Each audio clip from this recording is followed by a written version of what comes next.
Amém, Rafa. Obrigada. Boa tarde. Tudo bem? Eu já me sinto em casa. Já tô dessas. Na casa nova, ficou muito linda. Adorei. Casa bonita. Muito bom. Eu me chamo Ana Carolina Zuin. Congrego na mesma igreja que vocês, porém na sede da Barra da Tijuca. Sou ovelha do pastor Josué. Líder de célula. Falaram tanto da célula. Sou líder de célula com o meu marido, Tiago. Somos casados para sempre há 11 anos. Somos pais da Valentina, de 5 anos, e do Joaquim, que faz 1 aninho semana que vem. Passa rápido, né? Eu vim pregar aqui não, em Ipanema, grávida. Passa muito rápido. Muito bom. Sou psicóloga, especialista em mulheres. Inclusive, tem algumas pacientes minhas sentadas aqui. Muito bom, muito feliz de vê-las aqui. Uma bênção. E pela primeira vez eu tenho meu pai, minha mãe e minha avó me assistindo pregar. Estão ali. Jesus é muito lindo, não é? Amém. Muito bom. Pastora Dani me deu a incumbência de falar hoje sobre como superar as inconstâncias. E eu confesso para vocês que quando pedem para uma psicóloga falar de comportamento, se espera sempre que a gente fale sobre o âmbito, né, emocional, da ciência. E eu trouxe um pouco aqui sobre o meu olhar clínico, sim, disso. Mas eu estou aqui como uma pregadora hoje. Então eu vou na Bíblia, porque aí fica incontestável, sabe? Ninguém fica com dúvida. Não dá. Eu preguei no Congresso Preciosas lá na Barra, né? E a palavra que eu dei, eu lembro que eu disse assim, olha, isso tudo é sobre o viés da psicologia, mas agora eu vou para onde ninguém contesta, vamos falar de Bíblia. E é exatamente isso que a gente vem fazer aqui essa tarde. Bom, quando a gente pensa sobre o que é inconstância, inconstância nada mais é do que a falta de firmeza. Inconstância nada mais é do que aquela pessoa que não se sente muito seguro para continuar em alguma coisa, ou para se manter firme naquele plano, naquele propósito, naquela vontade.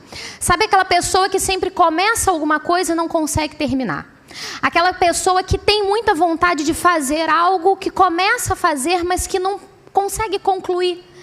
E de maneira errada, muitos começam a falar sobre procrastinação. Eu procrastino muito. Agora a procrastinação está na moda com os coachings, né? Todo mundo procrastina. Então, eu procrastino muito, por isso que eu não consigo seguir em determinado plano, em determinado objetivo. Mas a inconstância, ela é bem diferente da procrastinação. A inconstância sobre o viés da psicologia, sobre o viés emocional, ela traz muita coisa que a gente pode observar do comportamento do sujeito. Carol, fala mais sobre isso. O pessoal da mídia me perdoa, mas é porque eu ando para lá e para cá.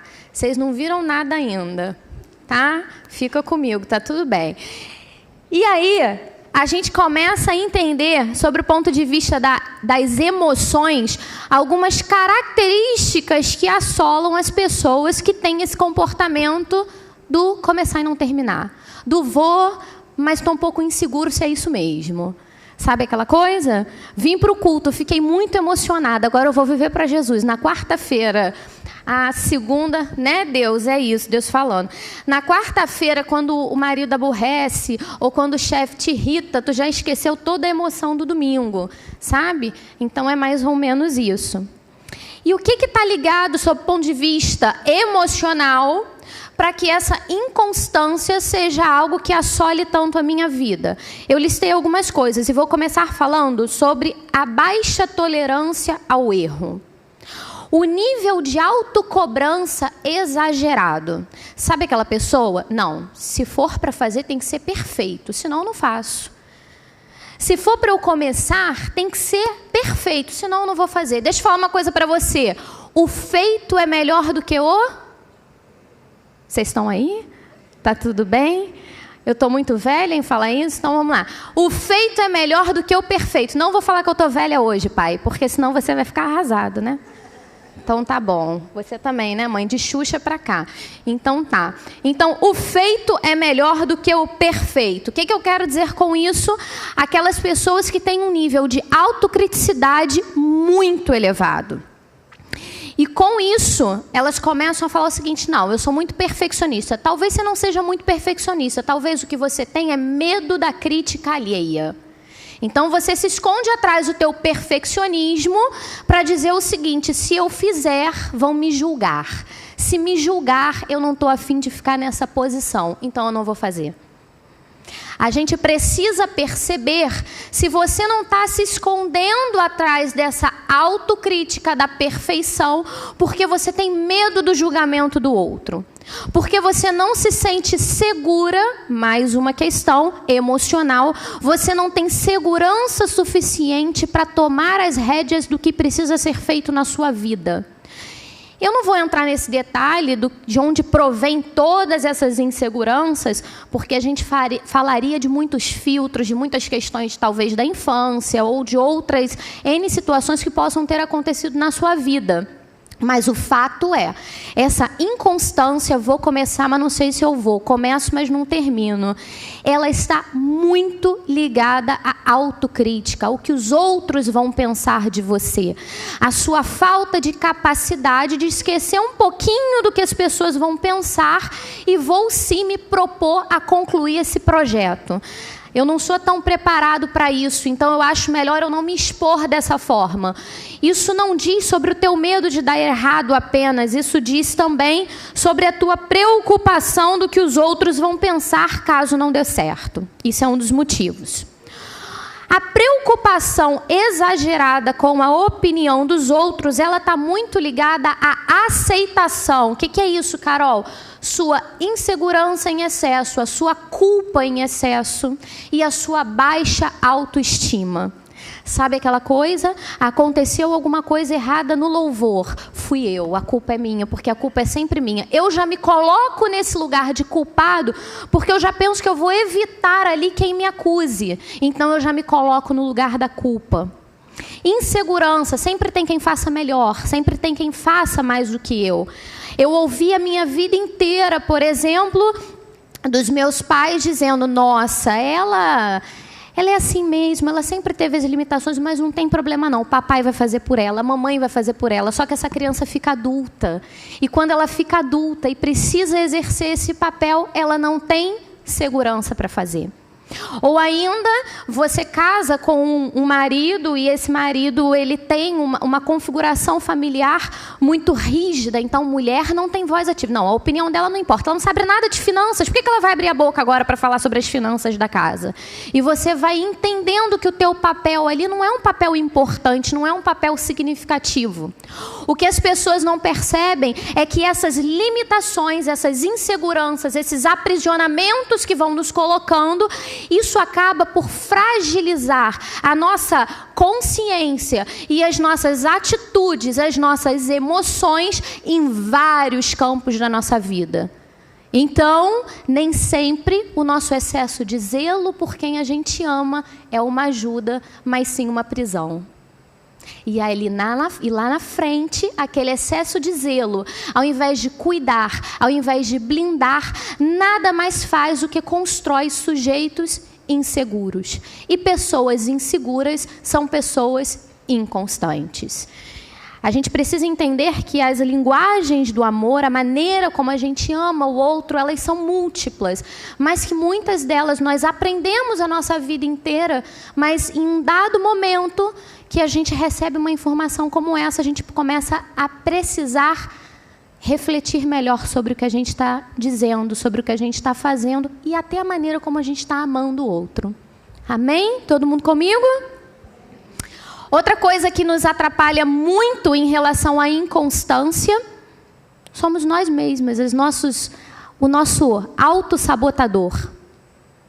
E a gente se atrapalha o tempo inteiro. Quer ver? Vamos fazer aqui uma dinâmica. Agora todo mundo vai começar a andar. Mentira, ninguém. Mas vocês vão me ajudar aqui, ó. Vocês vão começar a falar comigo em voz alta. Eu gosto dessa hora que quem está dormindo toma um susto que não entende nada do que está acontecendo. Vocês vão ver agora. Vocês vão começar a contar de 1 a 50 em voz alta. Vamos lá? 1, 2, 3. Continua falando. Vai. Agora vocês vão parar e falar o nome de vocês em voz alta. Muito bem. Continua de onde parou? Não. Meu Deus. Não conseguiu? Entendi. Então vou explicar para vocês o que acontece. Isso é um exemplo clássico da nossa inconstância. A gente fala tanto que a gente não sabe nem mais para onde que a gente está indo. Fala, Deus. Os murmuradores de plantões. O diabo às vezes toma a conta que nem é dele. Não, Satanás não me deixa avançar nessa área da minha vida, irmã. Mas você reclama dessa área da tua vida o tempo inteiro. Você não sabe nem mais para onde você está indo. Nem é ele te atrapalhando ainda não. Ele deve falar, mas eu nem pensei nisso, nem precisei agir aí ainda. Né, Rafa? É assim que acontece. Com isso que a gente acabou de fazer aqui agora, de ficar contando no meio da nossa contagem, ou seja, no meio de onde eu estou indo, no meio de onde me foi mandado executar, para onde eu estou caminhando, eu começo a murmurar, a falar quem eu sou, e eu não sei mais direito onde que eu estou.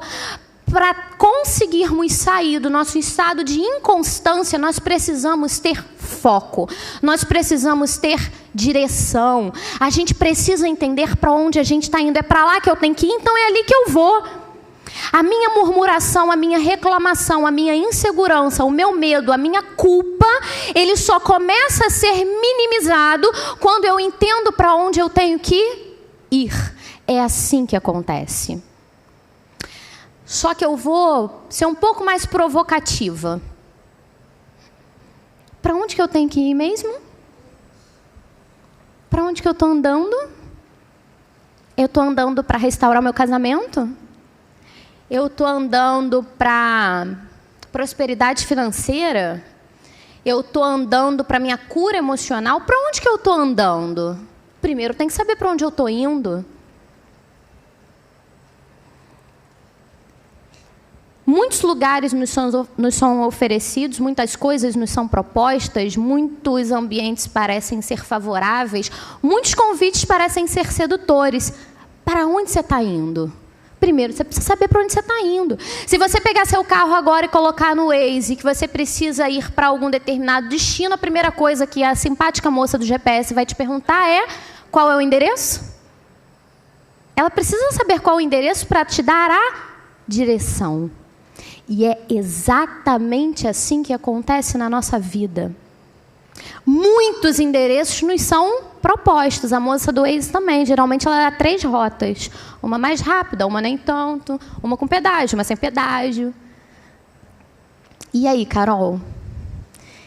E aí foi o que eu disse lá no início. Ainda bem que, além de psicóloga, eu sou pregadora.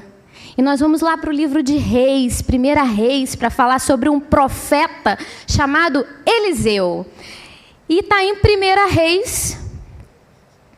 Todo mundo comigo, amém? Misericórdia, não? Todos? Muito bom. Vamos falar em 1 Reis 19:19.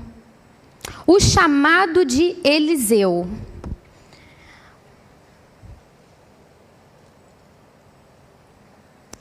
Em 1 Reis 19, falando sobre o chamado de Eliseu, começa assim, ó. Elias partiu e encontrou Eliseu, filho de Safete, arando um campo.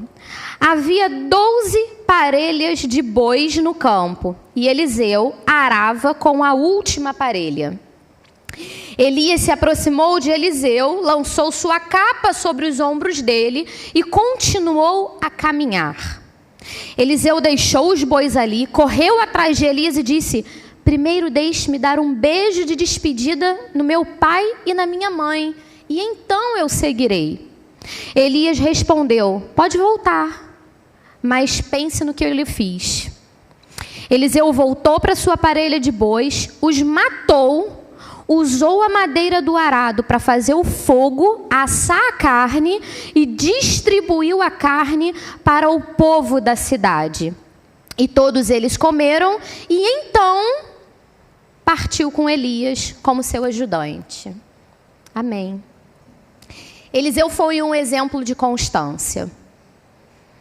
O fato de Eliseu ter sacrificado as juntas de bois parecia indicar uma formação religiosa. O seu comportamento em encerrar um antigo ciclo para que ele pudesse seguir um novo ciclo e se dedicar exclusivamente ao novo que estava sendo convidado.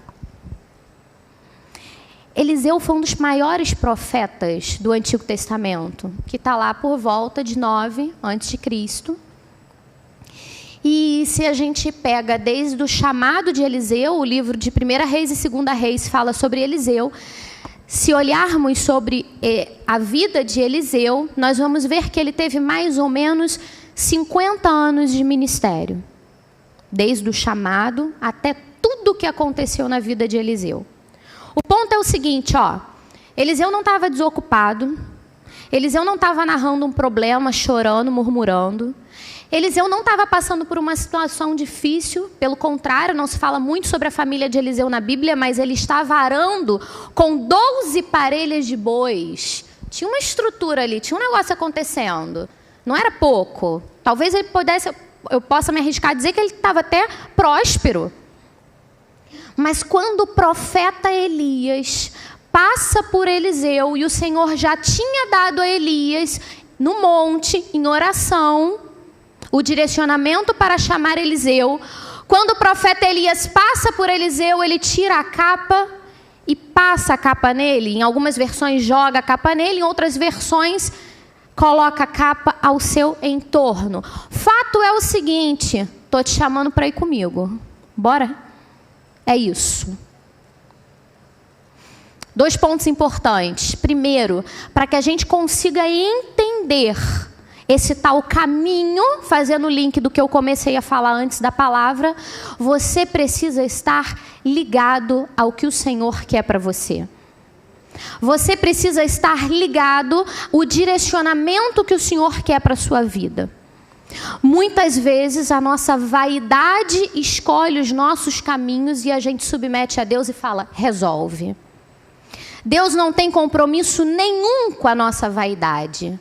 Deus não tem compromisso nenhum com a nossa vaidade. Compromisso com a nossa vaidade temos nós. Deus tem compromisso do que Ele tem dado em propósito para a sua vida. Há mais ou menos 6 anos atrás, eu estava recém-convertida, e aí eu lembro que começou uma célula na minha casa. Eu detestava célula. Que coisa chata. Primeiro que eu achava que era maluco quem recebia um monte de gente que nunca tinha visto na vida dentro de casa. Teu marido, irmã, vamos botar ele em oração, é hoje. E aí, o que aconteceu? Eu falei, gente, isso não... Aí fui para a célula. Ai, meu Deus. Começou a ir para a igreja, Batista Atitude, Visão em Célula. Tá, fui para a célula. Uma célula sexta-feira. Sem filho. Imagina, Rafa, eu e Tiago. Chegamos lá na célula. Quem me recebe... Aí, antes de tudo, na igreja, preenche o papelzinho da célula, preenche o papelzinho da célula. Ai, saco, vai preencher o papelzinho da célula. Botei meu endereço, meu telefone, me liga uma irmã. Tudo bem? Aqui quem está falando é a Margarete. Animadíssima, eu amo. Célula na minha casa, sexta-feira. Aí fui com meu marido. Falei, olha, recém-convertida, não me converti na emoção. Meu Deus, Jesus mudou minha vida. Não, meu processo de conversão foi... Ali, dia após dia, o Senhor tratando um monte de coisa, tirando um monte de carrapato, cortando unha, cabelo. E aí, eu falei, sexta-feira, Tiago, célula, tomar um chopp. Sexta-feira, vamos para a célula. Beleza. Pastora Dani, a senhora me desculpa, tá? E aí, eu fui para a célula. Chegamos na célula, nos receberam muito bem, eu fiquei constrangida com aquele amor. E Deus é muito incrível que Ele me colocou numa célula da Margarete, que me ligou, Meg, e Amarildo. Lembra, pai, de Amarildo? Meu irmã conhece Amarildo, evangelista nato. Pronto, Amarildo. Cheguei na célula, tinha um teclado, um violão e mais alguns instrumentos. Eu falei, esse homem vai tocar isso tudo. Ele tocava, cada louvor ele usava uma coisa. E aí, no final da célula, eu estou olhando a célula inteira para cima de um porta-retrato que estava na sala. E aí eu falei, eu conheço aquele garoto de algum lugar, gente, a célula acontecendo. E eu olhando, no final da célula eu falei assim para ela, quem é esse rapaz? Ela falou assim, é meu filho. Eu olhei para a cara dela e falei, o nome do seu filho é Paulo? Ela falou, é. Eu falei, não tô acreditando. Eu trabalho na Claro há 17 anos. Comecei a trabalhar lá com 10 anos de idade, não importa quantos anos eu tenho. E aí, quando eu estava lá, que eu vi o porta-retrato, falei ao Paulo, eu falei assim, eu trabalhei com seu filho há 11 anos atrás. Aí ela falou, você trabalha na Claro? Eu falei, trabalho. Bom, Paulinho trabalhava do meu lado, eu era operadora de telemarketing, ele trabalhava do meu lado, e ele crente ali na igreja, e eu, coitado do meu pai, terminava o meu plantão, eu ia para balada. E o Paulinho falava assim para mim, que um dia eu ainda vou te ver na igreja. Eu falei, Paulinho, hora por outra, Paulinho. Eu já fiquei um pouco assustada com aquilo. Ela falou, vamos fazer uma chamada de vídeo pro Paulo. Aí ele ligou. Aí ela, Paulinho, chegou um casal novo na nossa cela. Olha quem chegou. Quando ela virou o telefone pro Paulinho, deu um glória a Deus. Paulinho, Zoe, eu não acredito, eu falei para você. Já achei aquilo um pouco estranho, já me impactou. Fomos embora. Adorei a Meg, foi muito legal. A mãe do Paulinho foi ótimo, mas eu não queria ficar na célula. Aí eu falei, Thiago, avisa ela, avisa o Amarildo que não vamos ficar. Sexta-feira não tem condição. Célula sexta-feira. Aí o Thiago agradeceu, falou assim, olha, obrigada e tal, mas a gente vai ficar... Tem problema não, qual o melhor dia da semana para você? Quarta-feira. Vamos fazer um GE na sua casa quarta-feira? Pois bem, assim começou um GE na minha casa. Eu morava em um apartamento de 49 metros quadrados. Então, irmão, a minha sala não dava para 5 pessoas. Não dava. Bom, começamos a fazer a célula no play do meu prédio, que o síndico odiava crente, mas adorava meu marido. Falou, Thiago, tudo bem, só não bota muita música, não sei o quê. E a irmã que conhece o Amarildo, 10 horas da noite, ele estava, Deus está aqui. Eu falava, meu Deus... E assim foi. Por que eu estou contando tudo isso? Porque Deus não tem nada a ver com a nossa vaidade, mas Ele tem compromisso quando o propósito é dEle. E eu não podia ter célula naquele apartamento, porque aquele apartamento tinha 49 metros quadrados. E o meu marido falou assim, vamos começar a orar a Deus, porque o Senhor vai nos prosperar. Amém, glória a Deus. O Senhor vai nos prosperar de uma maneira que você não imagina. Amém, glória a Deus. Ele, mas não é pra gente, não. Deus vai nos prosperar para nos colocar num apartamento que dê 15 pessoas numa célula. Nesse momento eu já estava apaixonado pela visão solar. Nesse momento, meu coração já estava convertido. E por que eu estou contando isso para vocês? Porque a partir daquele momento, nesse aspecto, não caberia mais inconstância. Porque a gente sabia para onde estava indo, mas a gente entendia onde o Senhor seria glorificado ali. O meu apartamento de 49 metros quadrados, eu não podia... Sabe qual era o meu sonho? De fundo do coração, conseguir comprar um pack de papel higiênico com 12 papéis, que eu não podia, só podia com 4. Não tem, de 12, achava o máximo. Mas não dava, no meu apartamento eu só tinha espaço para guardar o de 4. Eu moro num apartamento hoje que tem 5 banheiros. A minha célula cabe em 15 pessoas. E já vai multiplicar. É para ir para o Instagram achando que eu tô rica? Não. É para as pessoas olharem para a minha vida e falarem, nossa, como o Senhor prosperou, como ela prosperou. Não, é para olharem para a nossa vida e falar assim, Deus prosperou para que essa casa virasse uma igreja.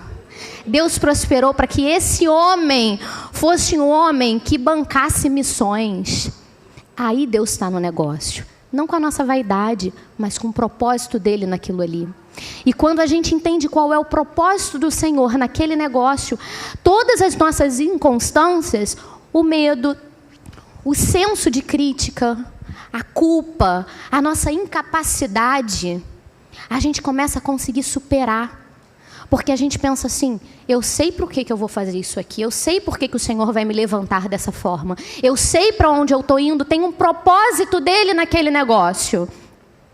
Mas o mais importante, em segundo lugar, além da gente entender qual é o propósito do Senhor nesse lugar, nesse caminho, nessa direção, é fazer como Eliseu fez. Nós precisamos muitas vezes queimar as nossas parelhas de bois. Quando a gente vai, mas a gente deixa uma ponte para conseguir voltar, na primeira dificuldade, você volta. Agora, se eu explodo a ponte, se eu queimo as parelhas, não tem para onde voltar, eu tenho que ir. Então, você precisa entender o que você está deixando como segurança para a volta. Se você não mapeou bem o caminho e não sabe se é para frente que você tem que ir, se você precisa deixar uma parelha de bois sem queimar, não tem propósito de Deus nesse negócio, porque Ele não é um Deus de confusão, Ele é um Deus de certeza. Ele não é um Deus que te confunde, Ele é um Deus que te dá paz. Agora lembra, Ele está comigo quando é para a honra dEle. Se for para a minha vaidade, se for para o meu nome, se for para os meus desejos, Ele não entra nessa. Ele não tem compromisso com a tua vaidade. Ele tem compromisso com as promessas dEle. Então, o que Eliseu fez naquele momento em queimar aquelas parelhas, perceba, ele fala, eu vou dar um beijo na minha mãe, eu vou dar um beijo no meu pai, eu vou queimar a parelha e vou fazer um churrasco, não é? Ele queimou a carne, fez um churrasquinho, dividiu para a galera, porque ele sabia para onde ele estava indo. E quando a gente está indo para o propósito do Senhor, mesmo que a gente precise abrir mão de alguma coisa, ou abrir mão de estar perto de pessoas, às vezes, que a gente ama, ainda assim a gente vai com alegria, porque a gente sabe quem está levando, a gente sabe quem está sustentando, a gente sabe para onde está indo. E se você está pensando, tá, mas e aí? O que foi da vida de Eliseu? Nós podemos listar alguns eventos do ministério do profeta Eliseu. Após a transladação de Elias, né, no meio do redemoinho que ele sobe, Eliseu havia pedido porção dobrada sobre a vida dele. Eliseu ficou ali do lado de Elias, aprendendo com o profeta, recebendo do profeta. Entenda que a inconstância, às vezes, ela te assola porque você já quer chegar lá. Você já quer chegar para acontecer. Você já quer chegar no destino final. Ei, tem processo no propósito. Você precisa ir andando, ele precisava ir aprendendo. O ministério dele teve 50 anos, mas desses 50 anos, muitos anos foram do lado de Elias, apoiando a Elias. Eliseu profetizou a vitória contra os moabitas. O profeta Eliseu ajudou a viúva endividada, que proveu então azeite milagrosamente. O profeta Eliseu curou o leproso de Naamã no Rio Jordão. O profeta Eliseu recuperou o machado, chamando e fazendo ele flutuar sobre a água. Ele insistiu, o rei de Israel, acerca dos planos dos sírios. Quando o rei sírio tentou prendê-lo, Deus impediu, ele não foi preso. Eliseu saiu de um homem do campo que estava arando os bois para ser, dentro de Israel, conselheiro de reis. Olha o lugar que o Senhor levou esse homem. Olha o propósito que o Senhor tinha quando falou, Elias, joga a capa nele, é ele que vem junto. Os sírios acerca de Samaria, que houve ali uma grande fome, o rei de Israel acabou culpando o profeta Eliseu do que estava acontecendo e tentou matá-lo. Todavia o profeta Eliseu predisse o fim do cerco sírio. Deus interveio e os sírios fugiram. E mesmo depois do profeta Eliseu morto, ele continuou emanando a graça de Deus, porque ele sabia lá atrás para onde ele estava indo. Ele foi constante, ele pagou o preço. Ei, querido, deixa eu te dizer uma coisa. Você acha que ser profeta é fácil? Ser crente é fácil? Para vocês é, para mim é difícil. Ser profeta é difícil, ser crente é difícil. Sabe uma coisa que eu já pensei? Por que precisa ser difícil? Vocês já pararam para pensar sobre isso? Por que precisa ser difícil? Precisa ser difícil porque a gente não é daqui, precisa ser difícil porque a gente está sendo treinado. E eu só sou treinada quando eu sou forjada. Eu tenho uma filha de 5 anos, a Valentina, e Valentina, quando precisa pegar alguma coisa que eu vejo que está no alcance dela, ela fala, mãe, me dá não sei o que, pega. Mas mãe, eu não estou alcançando, levanta. Mas mãe, eu não consigo, estica. E aí ela pega. Porque se eu der na mão dela tudo o tempo inteiro, ela não vai aprender a pegar. E às vezes Deus faz exatamente assim com a gente. Você precisa ser constante, você precisa esticar, você precisa caminhar, você precisa levantar de onde você está para fazer alguma coisa, horas. Não é dele esse papel, é seu, está no seu alcance. E o que a gente precisa entender é que quando a gente sabe o propósito e por que este propósito, por que este caminho, por que esta decisão, mesmo ali, ao longo desses 50 anos de ministério, ao lado de Elias, e depois quando Elias foi tomado, completando o chamado dele no Senhor, sozinho, ainda assim, Eliseu sempre emanava a graça do Senhor. Se nós formos olhar a passagem que está em 2 Reis, capítulo 13, 20, diz: Eliseu morreu e foi sepultado. Grupos de saqueadores moabitas costumavam invadir a terra na virada do ano. Certa vez, enquanto alguns israelitas sepultavam um homem, viram um desses bandos. Rapidamente jogaram o corpo no túmulo de Eliseu e fugiram. Assim que o corpo tocou os ossos, vou repetir, assim que o corpo tocou os ossos do profeta Eliseu, o homem voltou à vida e se pôs de pé. Você faz ideia do que é isso, irmão? Tocou os ossos do profeta. Aquele homem vivia em um propósito e uma constância tão grande nos caminhos do Senhor. Deus entendia que ele tinha constância, que ele tinha certeza, que ele tinha fé, que ele estava seguro, que ele caminhou, que poderia contar com ele, que mesmo depois da morte dele, o Senhor emanou graça através da vida dele. Qual é mesmo o caminho que a gente precisa entender? Qual é mesmo a direção da nossa vida que a gente precisa jogar no GPS para a gente entender qual é o caminho que o Senhor está dando?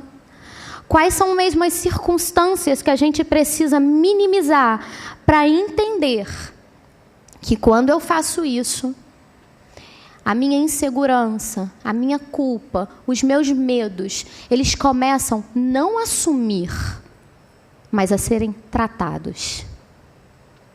Porque quando você se dispõe a seguir o caminho do Senhor, que nem sempre é o mais fácil, pelo contrário, lembra? Nós estamos sendo forjados para ir para o céu, a gente tem que chegar lá pronto. Por isso que a gente passa por dificuldade, não porque Deus é mau.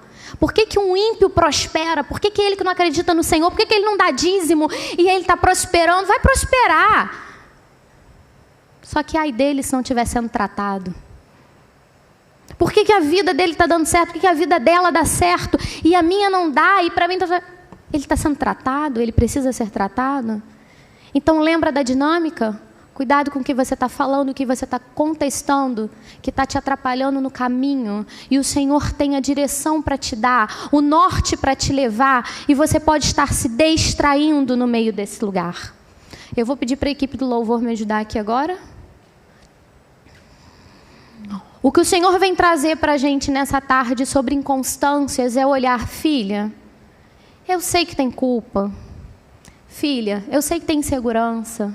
Filha, eu sei que às vezes o que tu chama de perfeccionismo nada mais é do que a tua falta de controle sobre as tuas emoções. Talvez por traumas, talvez por medo, talvez por um monte de coisa que você tem escolhido e tenha dado errado. E você fala, será que eu vou quebrar a cara mais uma vez? Então eu vou, mas eu volto. Eu não quero ir, eu quero ficar. Só que o que o Senhor vem te dizer nessa tarde é: se sou eu que respondo no caminho, queima os carros de boi, porque não tem para onde voltar. Se sou eu que estou te chamando, não tem mais parelha de boi que vai te dar segurança. A segurança sou eu que estou direcionando o caminho. Como eu supero as inconstâncias? Primeiro de tudo, entendendo quem está te chamando, para onde está te chamando. E a partir do momento que você entende isso e confia nesse caminho, o Senhor vai forjar o que precisa ser forjado. Desde que você faça a sua parte. Você estique os seus braços, para que isso então possa acontecer. E nessa tarde eu quero orar contigo, para que tudo aquilo que te aprisiona nas tuas inconstâncias, todos os carros e parelhas de bois que precisam ser queimados, você possa lembrar nessa tarde, para que assim você possa fazer. Porque quando Deus nos chama, não tem opção de volta. Porque quando Deus nos chama, o caminho pode ser mais apertado.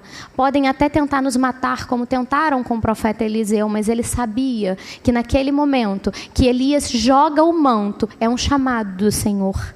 que naquele momento que Elias joga um manto, o Senhor está falando, é com ele que eu quero, é ele quem tem que fazer, a obra é com ele, o tratar é com ele.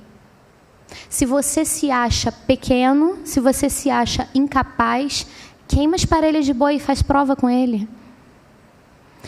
Se você entende que você não está pronto, tenha determinação para você entender que as tuas inconstâncias muitas vezes é a tua capacidade de análise humana, mas não o teu prover em fé divino. Se coloca de pé que nós vamos orar.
Somente esperar o que Deus irá fazer.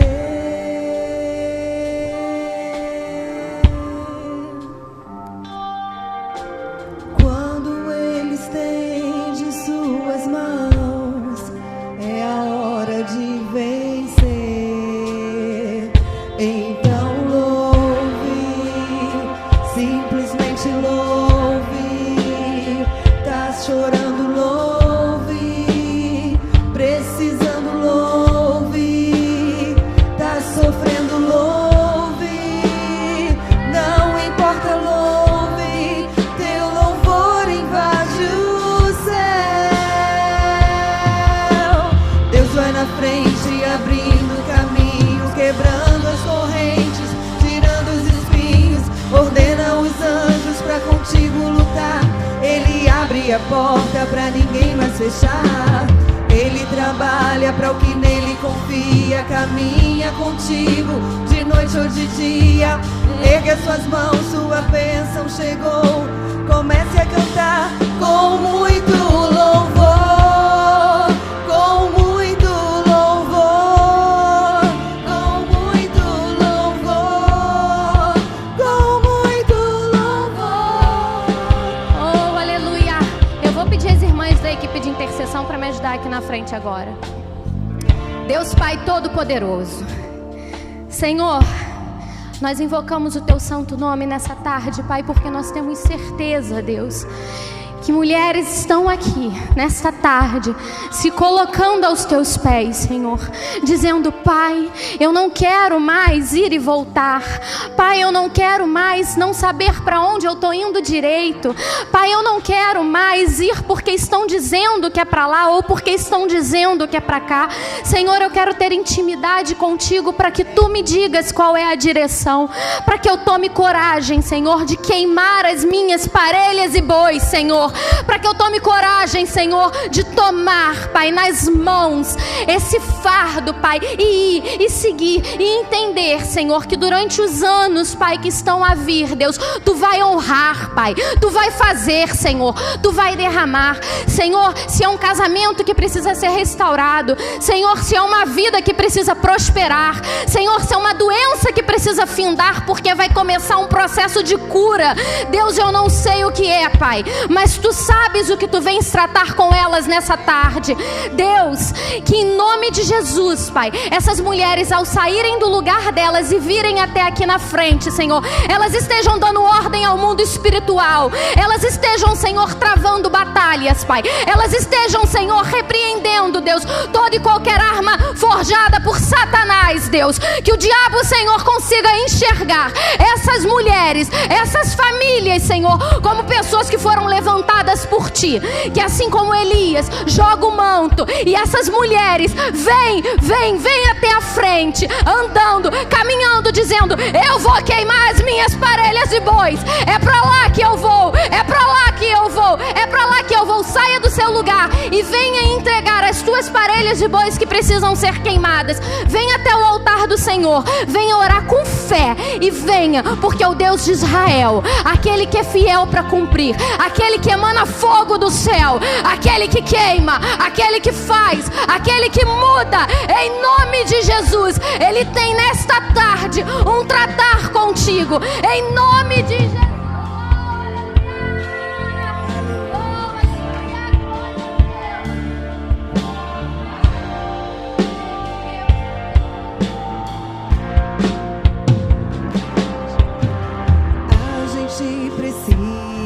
Entender o que Deus está falando.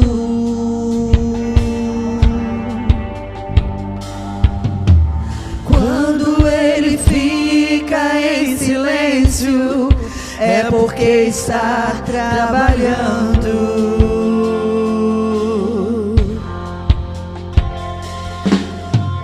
A gente somente esperar o que Deus irá fazer.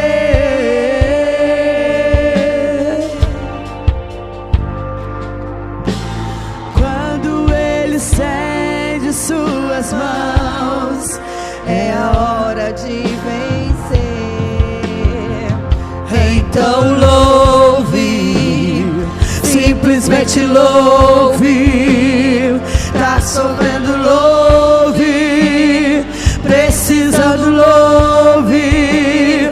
Tá sofrendo, louve. Não importa, louve. Seu louvor invade o céu. Deus vai na frente, abrindo caminho, quebrando as correntes, tirando os espinhos, ordena aos anjos pra contigo lutar. Ele abre a porta pra ninguém mais fechar. Ele trabalha para o que nele confia, caminha contigo de noite ou de dia. Erga sua voz, sua bênção chegou. Comece a cantar com muito louvor, com muito louvor, com muito louvor, com muito louvor, com muito louvor.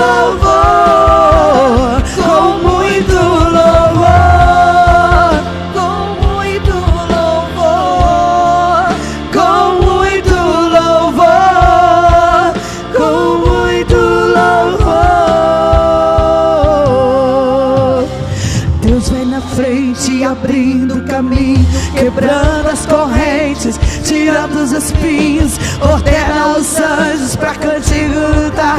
Ele abre a porta pra ninguém mais fechar. Ele trabalha pra o que nele confia, caminha contigo de noite ou de dia. Erga suas mãos, sua bênção chegou.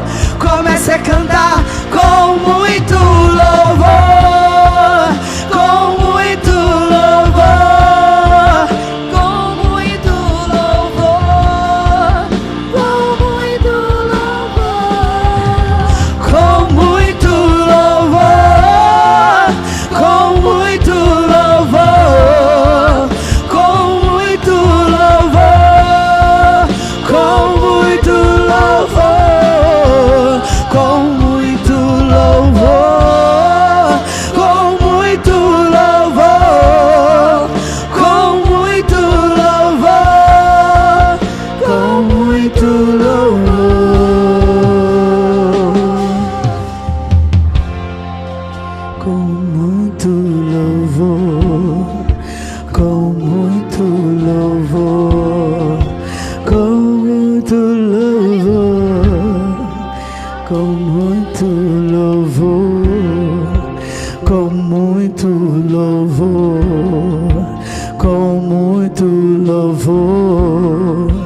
com muito louvor.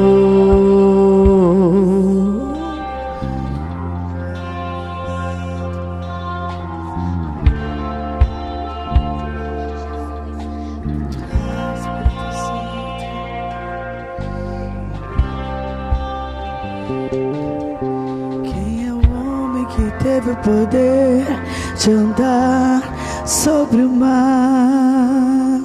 Quem é esse que teve o poder de fazer momento em que a tempestade vier se afogar,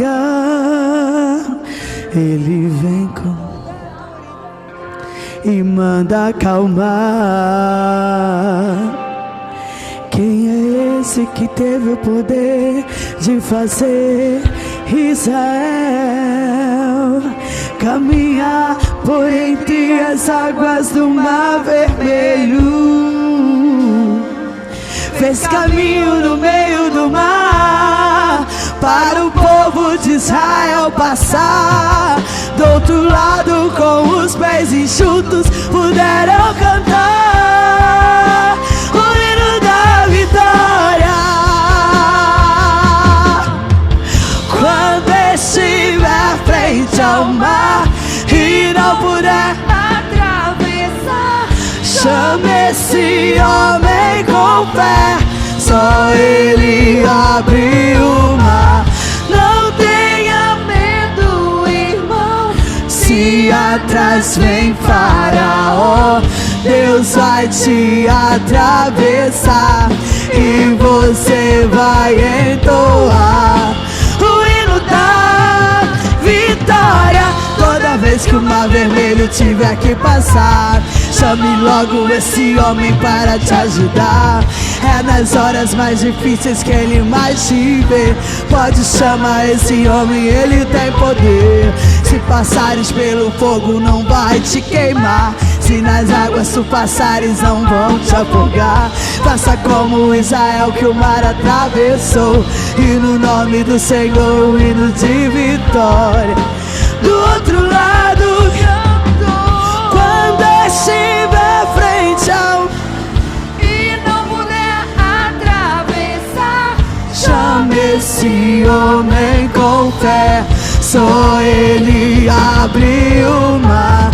Não tenha medo, irmão, se atrás vem Faraó, Deus vai te atravessar e você vai entoar o hino da vitória. Toda vez que o Mar Vermelho tiver que passar, chame logo esse homem para te ajudar.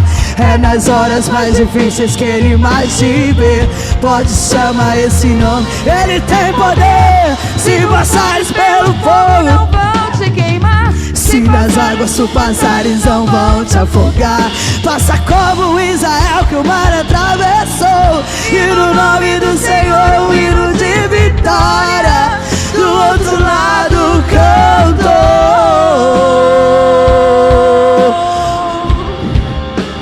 do lado cantou,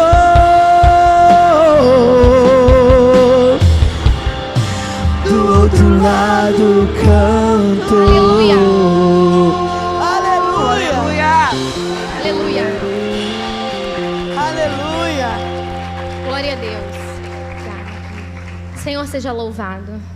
A honra é dele, é para ele, a glória é dele, toda dele. Me perdoem aí se eu estourei o tempo, viu? É porque quando Deus está fazendo, quem somos nós para parar? Amém?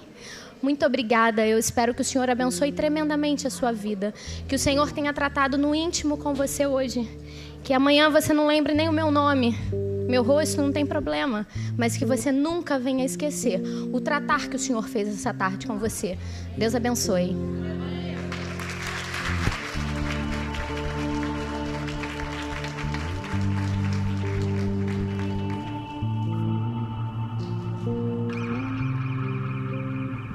Que tarde maravilhosa, né, meninas? Podem sentar. Nós queremos agradecer a Carol. Bênção de Deus para nossa tarde. Um mimo cuidado da nossa igreja, das Preciosas e Batitude Zona Sul, para que a sua sala fique muito mais linda do que é e que você possa receber com muito mais alegria, olhando essas flores, lembrando da gente, a sua célula se multiplicando. Deus abençoe a sua vida. Vamos agradecer a Deus pela vida da Carol? Estenda a sua mão para cá, por favor. Senhor nosso Deus, te damos graças, meu Deus, por esse momento, por essa tarde. Te damos graças por essa vida, Senhor, que conheceu a Ti, disse sim e deu direcionamento, Pai, obedeceu a Tua direção, Pai. Te pedimos a bênção do Senhor sobre o ministério dela, sobre o trabalho dela, sobre a família dela, Pai, e que a vida dela prospere, meu Deus, nos caminhos do Senhor, meu Deus, juntamente com sua família, Pai, a sua igreja, a sua célula, Pai, para a honra e glória do Teu nome, Pai, em nome de Jesus, Senhor. Muito obrigada, Senhor. Amém, amém. Esperava só para a gente bater uma selfie com a turma. Meninas, muito obrigada, que vocês tenham se sentido assim muito à vontade, muito abençoadas. Nós temos visitantes aqui hoje? Uhul!